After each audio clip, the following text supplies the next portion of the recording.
اگر آپ چاہتے ہیں کہ آپ کے کاروبار میں برکت ہو، آپ کی دکان پہ لوگوں کا ہجوم ہو، لوگوں کا رش ہو، اگر آپ یہ ساری چیزیں چاہتے ہیں، کیونکہ ہر بندہ جو بھی کاروبار کر رہا ہے چاہتا ہے کہ اس کے پاس کسٹمر زیادہ سے زیادہ آئیں، تاکہ اس کی زیادہ سے زیادہ سیل ہو اور اس کے روزی میں اضافہ بھی ہو اور برکت بھی ہو،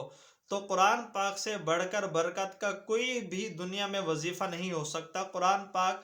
برکتوں کا خزانہ ہے، رحمتوں کا خزانہ ہے، شفا کا خزانہ ہے۔ ہر رحمت اور برکت قرآن پاک کی آیات کے اندر چھپی ہوئی ہے۔ تو چند آیات کی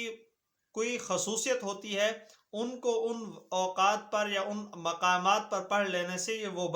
برکتیں حاصل ہو جاتی ہیں۔ تو ابھی آپ کو وہ قرآن پاک کی آیات مبارکہ پڑھ کر بتانے والا ہوں کہ وہ کون سی آیات مبارکہ ہیں۔ اگر آپ ان آیات مبارکہ کو جو طریقہ آپ کو بتایا جائے اس ویڈیو کے اندر، اس کے مطابق آپ نے وہ کرنا ہے، انشاءاللہ آپ اپنے رزق میں وسعت اور برکت دیکھیے گا۔ وہ آیات مبارکہ یہ ہے: الف لام میم را تلک آیات الکتاب والذی انزل الیک من ربک الحق ولکن اکثر الناس لا یؤمنون اللہ الذی رفع السماوات بغیر عمد ترونها ثم استوى على العرش وسخر الشمس والقمر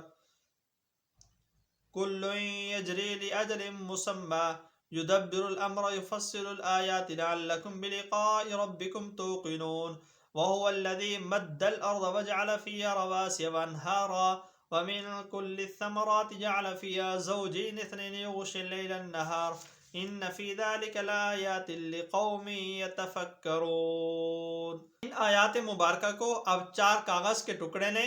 ان 4 کاغذ کے ٹکڑوں پہ الگ الگ سب پہ لکھیں ان آیات مبارکہ کو۔ جس جگہ آپ کا کاروبار ہے، وہ چاہے دکان ہے، مکان ہے، فیکٹری ہے، کوئی بھی ہے، آپ 4 ٹکڑوں پہ لکھ کے چاروں گوشوں میں لٹکا دیں یا اونچی کسی جگہ پہ آپ ان کو چاروں کونوں کی اونچی جگہ پہ رکھ دیں۔